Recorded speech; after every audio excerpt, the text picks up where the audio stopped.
बरगड़ विकास medical सम्मुख जातीय राजपथ में पाराफिन बोझे टैंकर रे निआं लगी जाइथिबा बेले अल्पके बहु धन जीवन बर्ती जाइछि।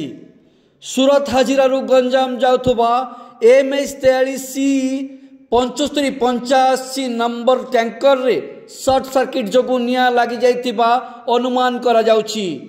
निआं लागिबा परे प्रथमे ड्राइवर निआं लिभैबा पई उद्यम करिथिले।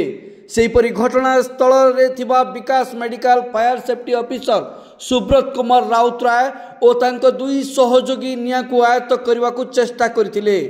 पर अग्निशम विभाग खबर पाई घटनास्थल को पहुंची टैंकर रे लागिथिबा निआं को लिभाइथिले। जनबहुल जातीय राजपथर हॉस्पिटल सम्मुख रे पाराफिन बोझे टैंकर रे निआं लागि जिबारु स्थानीय अंचल रे भयर वातावरण सृष्टि होइथिला।